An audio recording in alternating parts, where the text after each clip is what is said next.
এনপিকের পর গাছের সবথেকে বেশি যেটা প্রয়োজন পড়ে তা হলো ক্যালসিয়াম, ম্যাগনেসিয়াম ও সালফেট। এগুলি হলো গাছের সেকেন্ডারি নিউট্রিয়েন্ট। এগুলি যদি ঘাটতি হয় তবে গাছ বিভিন্ন ডেফিসিয়েন্সির মধ্যে পড়ে। মানে এই সমস্ত ঘাটতি হলে গাছে বিভিন্ন রকম ডেফিসিয়েন্সি দেখা যায়, যেমন পাতা হলুদ হয়ে যায়, ফল ছোট হয়ে যায়, ফলের যে মিষ্টতা সেটা কমে যায় এবং আরও দেখা দেয় বিভিন্ন রকম সমস্যা। সেই সমস্যার সমাধান নিয়েই আজকের ভিডিও। নমস্কার, আমি দেবজ্যোতি ওরফে রান্তু। আপনারা দেখছেন রান্তুর ছাদ বাগান। আজকে আমি এমনই একটি পুষ্টিমূলক কথা বলবো যা এটি ব্যবহার করলে গাছ একসঙ্গে দুটি পুষ্টিমূল্য পেয়ে যায়। সেটা হলো ম্যাগনেসিয়াম সালফেট বা এপসাম সল্ট, বা আমরা সাংকেতিকভাবে যাকে MgSO4 বলি। এটি দেখতে অনেকটা লবণের মতন হলেও আসলে লবণ নয়। এর গায়ে যদিও এপসাম সল্ট লেখা থাকে তথাপি লবণ নয়। এটি হচ্ছে বাগানের জাদু লবণ, যা একসঙ্গে দুটি মিনারেল কম্পাউন্ড থাকে, একটি হচ্ছে ম্যাগনেসিয়াম, একটি হচ্ছে সালফেট।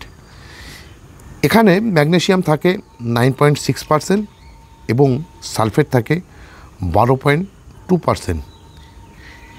এটি পরিমাণে অনেক কম লাগে কিন্তু গাছের খুব উপকারে কাজে লাগে। ম্যাগনেসিয়াম হলো গাছের যে ক্লোরোফিল, সেই ক্লোরোফিল তৈরি করার আসল চাবিকাঠি। এই ক্লোরোফিলের জন্যই কিন্তু গাছের পাতা সবুজ থাকে। মানে যে গাছে যত বেশি ক্লোরোফিল থাকে সেই গাছের পাতা তত বেশি সবুজ থাকে। ম্যাগনেসিয়াম এমনই একটি নিউট্রিয়েন্ট যা মাটির থেকে নাইট্রোজেন, পটাশিয়াম, সালফারকে শিকড়ের মাধ্যমে গাছকে গ্রহণ করাতে সাহায্য করে। কার্বোহাইড্রেট এবং শর্করা বাড়িয়ে তোলে গাছকে ভিতর থেকে মজবুত করে তোলে, গাছের নতুন শাখা প্রশাখা বৃদ্ধি করাতে সাহায্য করে, ফলের মিষ্টতা আনে, গাছের মধ্যে যে শ্বাস প্রশ্বাসের দরকার তা বাড়াতে সাহায্য করে। গাছের মধ্যে যে শারীরবৃত্তীয় প্রক্রিয়া চলে তা আমরা বাইরে থেকে বুঝতে পারি না, কিন্তু বাইরে থেকে যেসব জিনিস বোঝা যায় সেক্ষেত্রে ম্যাগনেসিয়াম সালফেট কিভাবে গাছের কাজে লাগে তা এবার আপনাদের সামনে আমি তুলে ধরছি। পাতাকে যেমন সবুজে রাখেই সেই সঙ্গে পাতার সংখ্যাকে বাড়িয়ে তোলে, পাতার সাইজকে বড় করে তোলে, ফুল, ফল, সবজির রং, আকার সব ক্ষেত্রে বিশেষ ভূমিকা পালন করে। এছাড়া ফলের মধ্যে যে মিষ্টতা সেই মিষ্টতাকে বাড়িয়ে তোলে এবং সবজির স্বাদকে দ্বিগুণ করে তোলে।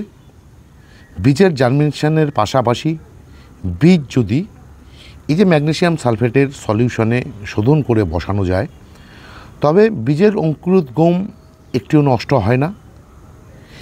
এবং নতুন গাছ যখন আমরা বসাই, মানে নার্সারি থেকে যখন নিয়ে আসি, বসানোর 1-2 দিন পরেই দেখা যায় গাছ নেতিয়ে যায়।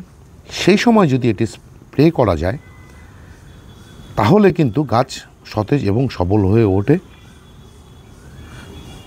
খরা, রোদ, ঝড়, বৃষ্টি গাছের উপর দিয়ে যেমন বয়ে যায় তখন গাছের পাতা পুড়ে যায়, হলুদ হয়ে ঝরে পড়ে এবং পাতা কুঁকড়ে যায়।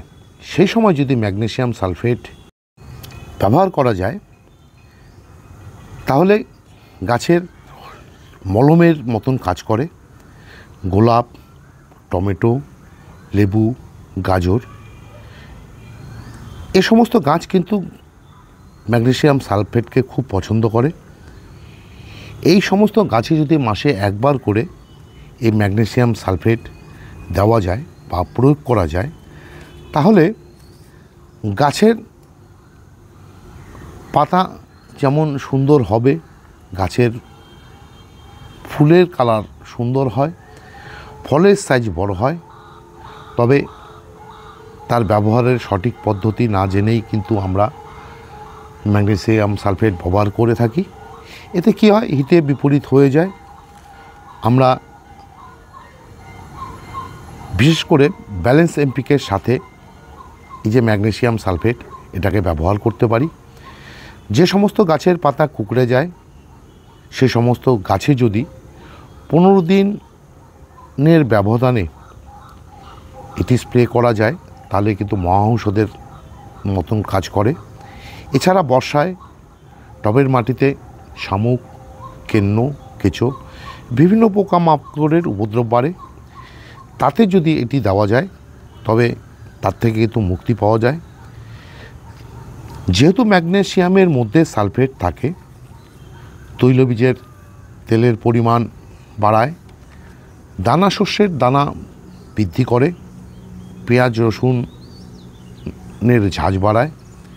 এছাড়া এটি যদি মাসে একবার ব্যবহার করা যায় তাতে গাছের মধ্যে রোগ পোকার আক্রমণ অনেকটাই কমে যায়। এবার জানব এর পরিমাণ কতখানি ব্যবহার করতে হয় বা কখন ব্যবহার করতে হয়। এটি সমস্ত ধরনের গাছের ক্ষেত্রে ব্যবহার করা যায়। এটি ব্যবহার করা যায় 3 ভাবে। স্প্রের মাধ্যমে, মাটির মধ্যে মানে টবের মাটিতে, এছাড়া আমরা যখন মিশ্র খাবার তৈরি করি সেই মিশ্র খাবারেও কিন্তু মিশিয়ে এটাকে ব্যবহার করা যায়। স্প্রে করতে গেলে 3 থেকে 4 গ্রাম প্রতি লিটার জলে সকালে নয়তো বিকালে স্প্রে করতে হয়। এবং টবের ক্ষেত্রে যে কোনো সময় আমরা যখন জল দিই ঠিক তার আগেই এটা ব্যবহার করা যায়, তবে সেটা মাসে একবার। স্প্রের ক্ষেত্রে বলবো মাসে খুব বেশি হলে 2 বার। এই যে ম্যাগনেসিয়াম সালফেট এটাকে আমরা চারা গাছকে উপরেও প্রয়োগ করতে পারি। তবে চারা গাছের ক্ষেত্রে গাছটির বয়স, চারাটির বয়স অন্তত 1 মাস হতেই হবে। এর অভাবে কিন্তু গাছের ক্লোরোসিসের মতন রোগ দেখা যায়। বিশেষ করে বর্ষায় জবা, রঙ্গন, গোলাপ, টগর প্রভৃতি গাছে এই স্ক্লেরোসিস রোগটি বেশি দেখা যায়। এই ক্লোরোসিসের উপরে এর আগে আমার একটি ভিডিও দেওয়া আছে আমার চ্যানেলে। যদি আপনারা সেই ভিডিওটি দেখতে চান তাহলে দেখে নিতে পারবেন, কেননা আমি এই ভিডিওর ডেসক্রিপশন বক্সে আমার ওই যে ক্লোরোসিসের উপরে যে ভিডিওটি আছে তার লিঙ্ক দিয়ে রাখব। লেবু গাছে আবার সালফারের ডেফিসিয়েন্সি দেখা যায়। গাছের আগার দিকে যে পাতাগুলি থাকে সে সমস্ত পাতাগুলো কিন্তু হলুদ হয়ে যায়। এ সমস্ত জিনিস যদি দেখা দেয় তবে দেরি না করে আপনারা ম্যাগনেসিয়াম সালফেট গাছের মধ্যে প্রয়োগ করে দেবেন। এখন প্রশ্ন হলো এর ঘাটতি কেন হয়? তার কারণ হচ্ছে মাটি যদি হালকা থাকে বা বেলে মাটি যদি আলমিক হয় তাহলে এর ঘাটতি হতে পারে। আবার বর্ষার সময় এই সমস্যা বেশি দেখা যায়, কারণ জল পেয়ে মাটি কমপ্লেক্ট হয়ে যায়। আবার যদি গাছে অতিরিক্ত মাত্রায় আমরা পটাশিয়াম ব্যবহার করি তাহলে কি করে, গাছ এই যে মাটির মধ্যে ম্যাগনেসিয়াম থাকা সত্ত্বেও গাছ সেটা গ্রহণ করতে পারে না। আবার অতিরিক্ত ম্যাগনেসিয়ামের ফলে গাছে যে ক্যালসিয়ামের থাকে সেই ক্যালসিয়ামও গ্রহণ করতে পারে না। তাই অতিরিক্ত ব্যবহার মানে ম্যাগনেসিয়ামের ব্যবহার করার কোনো প্রয়োজন নেই। দরকার পড়লে তবেই আপনারা এই ম্যাগনেসিয়াম ব্যবহার করবেন। এবার আসি এর প্রয়োগের কিছু সতর্কতা রয়েছে। কি সতর্কতা?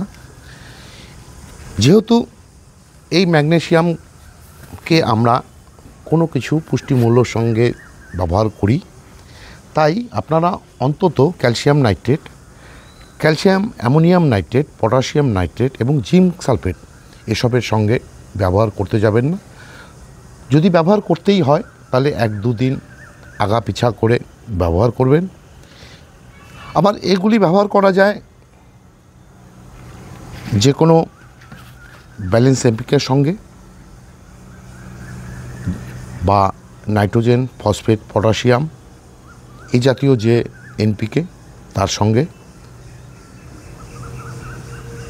হিউমিক অ্যাসিডের সঙ্গে, মাইক্রোনিউট্রনের সঙ্গে, এবং আমরা বাড়িতে যে সমস্ত তরল খাবার তৈরি করি সে সমস্ত তরল খাবারের সঙ্গে মিশেও কিন্তু এই ম্যাগনেসিয়াম সালফেট ব্যবহার করা যায়। এই যে ম্যাগনেসিয়াম সালফেট, এটি ওষুধের দোকানেও পাওয়া যায়, আবার সারের দোকানেও পাওয়া যায়। তবে ওষুধের দোকানে যে ম্যাগনেসিয়াম সালফেটটি পাওয়া যায় সেটি অনেকটা পিউরিফাই করা থাকে, সেটি অনায়াসে গাছের ক্ষেত্রে ব্যবহার করা যায়। আর ওষুধের সারের দোকানে যেটা পাওয়া যায় সেটা তো আমরা গাছের জন্যই নিয়ে থাকি। এই ছিল আজকের ভিডিওটি যদি ভালো লেগে থাকে তবে একটি লাইক দেবেন, কমেন্ট করবেন, আর আমার এই চ্যানেলটিকে সাবস্ক্রাইব করে নেবেন। কেননা প্রতিদিন দুপুর 1টায় আমি আমার এই যে ছাদ বাগান দেখছেন এই ছাদ বাগানের উপরে